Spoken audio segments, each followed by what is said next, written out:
এখন আমরা এই গুরুত্বপূর্ণ অঙ্কটা সলভ করব কারণ এই গুরুত্বপূর্ণ অঙ্কটা কিন্তু পরীক্ষায় তোমাদের চলে আসতে পারে। সো কোশ্চেনটা কি দেওয়া আছে, কোশ্চেনটা একটু পড়ি। কোশ্চেনে দেওয়া আছে যে স্থির তাপমাত্রা একটি ফ্লাক্সে 10 অ্যাটমসফিয়ার চাপে 50 লিটার হাইড্রোজেন গ্যাস ভর্তি করা আছে। Okay fine. বলছে 2 লিটার আয়তন বিশিষ্ট কয়টি বেলুনকে ওই গ্যাস দ্বারা ভর্তি করা যাবে। বলছে যখন প্রতিটি বেলুনের ভেতর হাইড্রোজেন গ্যাসের চাপ কত দিতে হবে, 2 অ্যাটমসফিয়ার হবে। সো তাহলে এখানে আমাদের কি বের করতে বলছে, এখানে আমাদের বের করতে বলছে কয়টি বেলুন। কিন্তু এখানে সবচেয়ে বেশি এই ম্যাথটার জন্য সবচেয়ে ইম্পর্টেন্ট যেই বাক্যটা সেটা হলো যে 2 লিটার আয়তন বিশিষ্ট কয়টি বেলুন।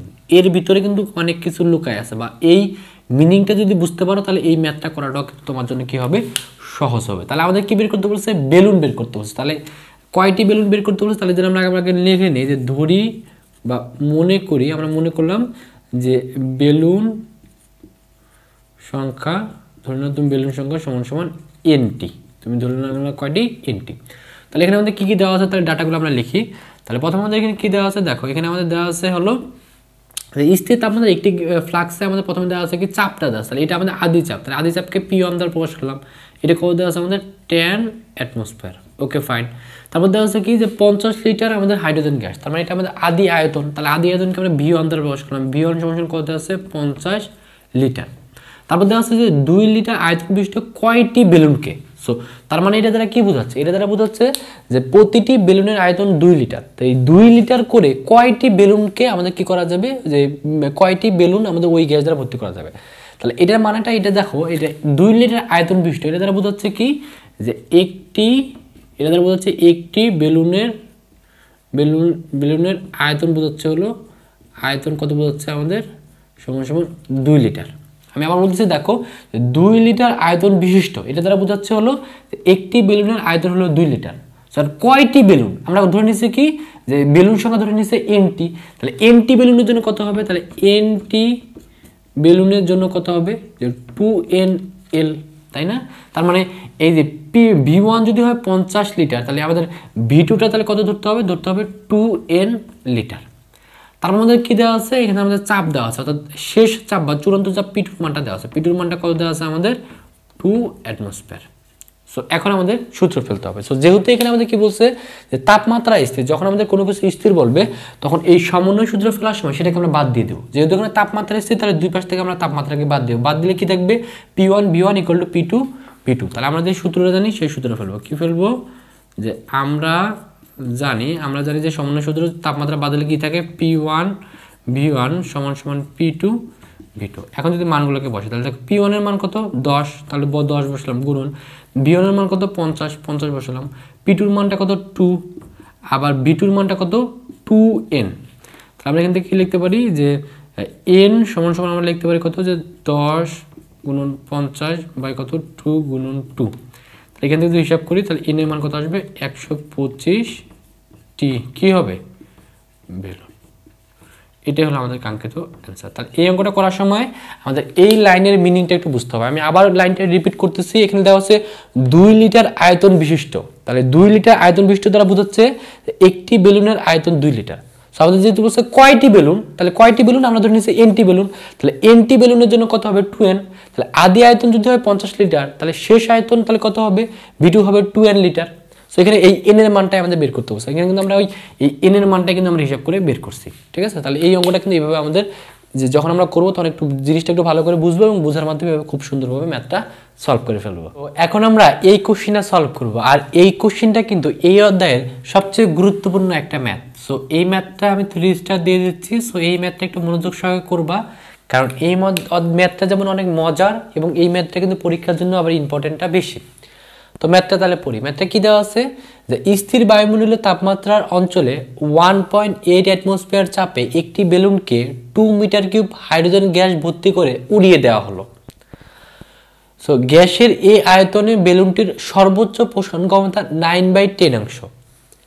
বেলুনটি কত উপরে উঠে ফেটে যাবে, এবং একটা ক্লু দেওয়া আছে যে ভূপৃষ্ঠ থেকে প্রতি মিটার উচ্চতায় বায়ুমণ্ডলের চাপ 0.044 মিলিমিটার পারদচাপ হ্রাস পায়। সো এই ম্যাথটা দ্বারা আসলে কি বুঝাইছে, এই ম্যাথটা দ্বারা বুঝাইছে ধরে নাও তুমি ভূমিতে কোনো একটা বেলুনকে তুমি উড়াই দিলা। সো নর্মালি বেলুনের ভিতরে কিন্তু আমরা হাইড্রোজেন গ্যাস ঢুকায় যদি আমরা এটাকে ছেড়ে দিই তাহলে সেটা কিন্তু আস্তে আস্তে উপরের দিকে ওঠে। কেন হাইড্রোজেন গ্যাস দিই? কারণ আমরা জানি যে বায়ুমণ্ডলের সবচেয়ে উপরের স্তর কি? হাইড্রোজেন স্তর। এর জন্য যদি কোনো একটা বেলুনে হাইড্রোজেন গ্যাস দিই তাহলে সেটা কিন্তু ছেড়ে দিলে উপরে উঠবে।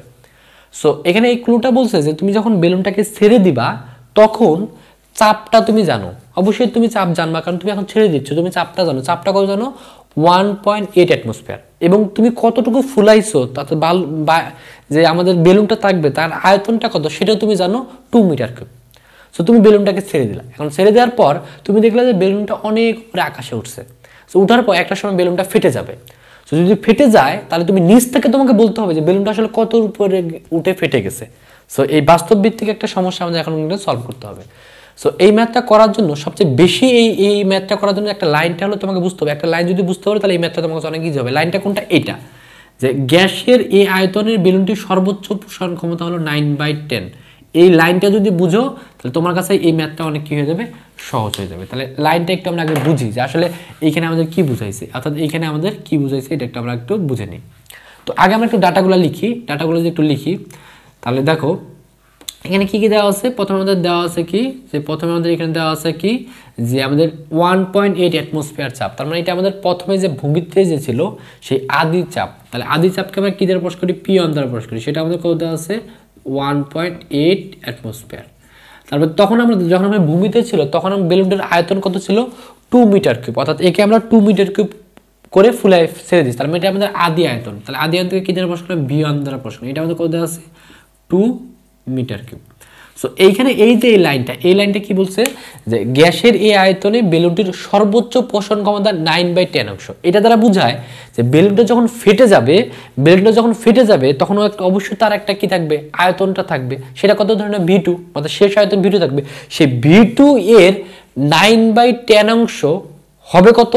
আমাদের নিচে যে আয়তনটা ছিল 2 সমান। যখনই 2 সমান থাকবে তখন কিন্তু বেলুনটা ফাটবে না, কিন্তু 2 থেকে যখন একটু বেশি হয়ে যাবে তখনই কিন্তু বেলুনটা ফেটে যাবে। সো আমাদের এই সর্বোচ্চ পোষণ ক্ষমতা সম্পর্কে আমাদের এই ধারণাটা নিতে হবে। তাহলে এখন আমরা লিখতে পারি যে বেলুনটি ফেটে যাওয়ার সময়, মানে ফেটে যাওয়ার মুহূর্তে, মানে এখনো ফাটে নাই বাট ওই মুহূর্তে কি বলছে? যে বেলুনটির সর্বোচ্চ পোষণ ক্ষমতা। সর্বোচ্চ পোষণ ক্ষমতা কার? অর্থাৎ বেলুনটি যখন উপরে উঠছে তখনই সেই V2। তাহলে এখানে লিখবো যে V2 অর্থাৎ শেষ যে আয়তন তার এর কত হবে? 9/10 অংশ সমান সমান কি হবে? সর্বোচ্চ পোষণ ক্ষমতা, অর্থাৎ এই V1 এর সমান হবে। অর্থাৎ V1 মানে কত? যে 2 সমান হবে। সো আমি আবার বলতেছি যে এই লাইনটা যদি বুঝো তাহলে ম্যাথটা তোমার কাছে অনেক ইজি হয়ে যাবে। লাইনটা আবার বলতেছি যে গ্যাসের এই আয়তনে বেলুনটির সর্বোচ্চ পোষণ ক্ষমতা। তার মানে সর্বোচ্চ পোষণ ক্ষমতা বলতে বোঝাচ্ছে যে বেলুনটা যখন একবারে কি থাকবে? উপরে থাকবে, অর্থাৎ একবারে আকাশে উঠবে তখন V2 থাকবে, অর্থাৎ অবশ্যই শেষ একটা আয়তন থাকবে। সেই V2 এর 9/10 সমান হবে 2 মানে আমাদের ভূমি অবস্থায় যে V1 ছিল সেই V1 এর সমান হবে। তখন কিন্তু বেলুনটা ফাটবে না, কিন্তু যখনই এর থেকে কি হয়ে যাবে? বেশি হয়ে যাবে তখন বেলুনটা ফেটে যাবে। কিন্তু ওইটা বেশি দিয়ে গ্রেটার দেন বা লেস দেন দিয়ে তো আমরা ম্যাথটা করতে পারবো না। এই জন্য আমরা সমান ধরে আমরা অঙ্কটা আগাবো। তাহলে এখান থেকে আমরা কি লিখতে পারি? এখান থেকে লিখতে পারি V2 সমান কি হবে? যে 2 গুণন 10/9। তার মানে এখান থেকে V2 সমান আসবে কত? যে 2.22 মিটার কিউব। এটা আমরা লিখে ফেললাম। তার মানে বলছে কি যে বেলুনটি কত উপরে ফেটে যাবে। সো বেলুনটি কত উপরে উঠে ফেটে যাবে মানে আমাদের উচ্চতাটা বের করতে হবে। সেই উচ্চতাটা আমরা পরে বের করতেছি। যেহেতু এখানে P1 জানি, V1 জানি, V2 জানি, তাহলে আমরা P2টা জানি না, আমরা P2টা বের করে নিই। P2 = what? তাই এখানে কোন সূত্র বলবো? যেহেতু আমাদের এখানে P1 V1 এবং আমাদের কি আছে V2 P2 দেওয়া আছে, তাহলে আমরা এই সূত্র ফেলবো। তাপমাত্রা যেহেতু নাই, তাপমাত্রা দুটাকে বাদ দিয়ে আমরা সূত্র ফেলবো। কি ফেলবো? যে আমরা জানি P1 V1 সমান P2 V2। এখান থেকে আমাদের কি বের করতে হবে? P2 এর মান। তাহলে লিখতে পারি P2 সমান কি হবে? যে P1 V1 বাই কত? আমাদের V2। এখানে মান বসে। P1 এর মান কত? 1.8 গুণন V1 এর মান কত? V1 এর মান হলো 2। আর V2 এর মানটা কত? V2 এর মানটা আমরা কত বললাম? যে 2.22।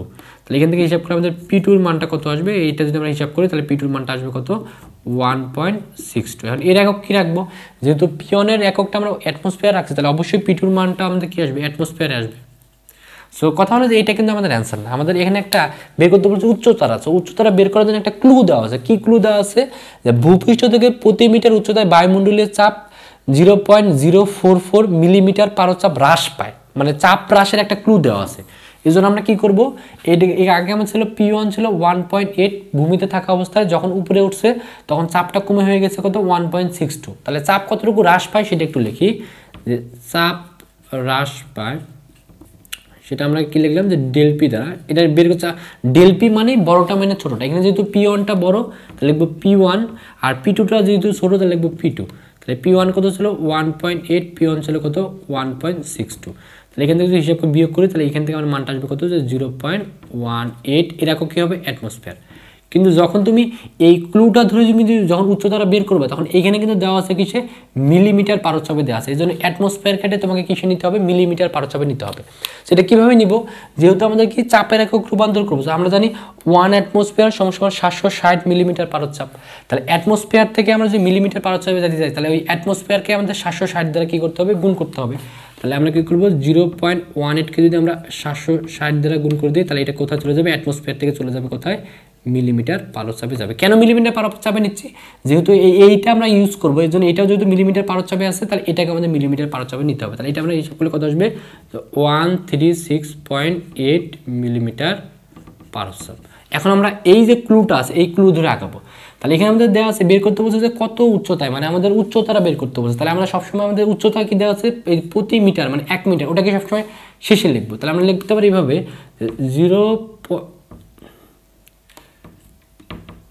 এখানে আমরা লিখতে পারি কত, যে 0.044 মিলিমিটার পারচ্ছাপ হ্রাস পায় সমান দেখো হ্রাস পায় কত মিটার, প্রতি মিটারে, মানে 1 মিটারে। অতএব আমরা লিখতে পারি 1 মিলিমিটারে হ্রাস পায় কততে হবে, তো 1 কত হবে আমাদের 0.044 মিটারে। অতএব আমাদের প্রদত্ত যে চাপটা কতটুকু হ্রাস পায় কত দেওয়া আছে আমরা হিসাব করে বের করছি কত, 136.8 মিলিমিটার হ্রাস পায়। এটা হিসাব করে আমাদের মানটা চলে আসবে কত হবে, তাহলে উপরে হবে 136.8, নিচে হবে 0.044 মিটার। তো এটা যদি আমরা ভাগ করি তাহলে আমাদের মানটা আসবে 3109.09 মিটার। এটাই হলো আমাদের কাঙ্ক্ষিত অ্যান্সার। তাহলে আমরা কি বলতে পারি, এই যে উচ্চতাটা বের করলাম যে 3109.09 মিটার, এত উচ্চতা উঠে বেলুনটা কিন্তু কীভাবে ফেটে যাবে। তাহলে দেখো একটা ম্যাজিকটা দেখো কত সুন্দর, যে একটা বেলুনকে তুমি নিচের থেকে ছেড়ে দিচ্ছ, কিন্তু তুমি অঙ্ক করার মাধ্যমে তুমি বলতে পারতেছো যে বেলুনটা প্রায় 3 কিলোমিটার উপরে যায় ফেটে যাচ্ছে, সেটা তুমি না হিসাব করে, মানে না মেপেই তুমি ভূমি থেকে জাস্ট ম্যাথ করার মাধ্যমে খুব সহজে তুমি কিন্তু বের করতে পারতেছো। সো এর জন্য এই ম্যাথটা অনেক ইম্পর্টেন্ট, যেহেতু এই ম্যাথটাতে আমাদের ব্যবহারিক বাহ্যিক বা আমাদের ব্যবহারিক জীবনের সাথে যেমন রিলেটেড। সো এর জন্য এই ম্যাথটা কিন্তু খুবই ইম্পর্টেন্ট। সো তোমাদের পরীক্ষা কিন্তু এই ম্যাথটা আসতে পারে। সো এই ম্যাথটা করার জন্য যে স্টেপটা, যে ধাপটা, এটা কয়েকবার তুমি বাসায় করবা, বা এই ম্যাথটা 2-3 বার তুমি করার ট্রাই করবা। যখন তুমি 2-3 বার করবা দেখবো যে এই ম্যাথটা তোমার মাথায় একেবারে গেঁথে গেছে। যখন তোমার মাথায় গেঁথে যাবে তখন এই ম্যাথটা যদি সৃজনশীলে আসে তাহলে কিন্তু তুমি খুব সহজেই অ্যান্সারটা করতে পারবা।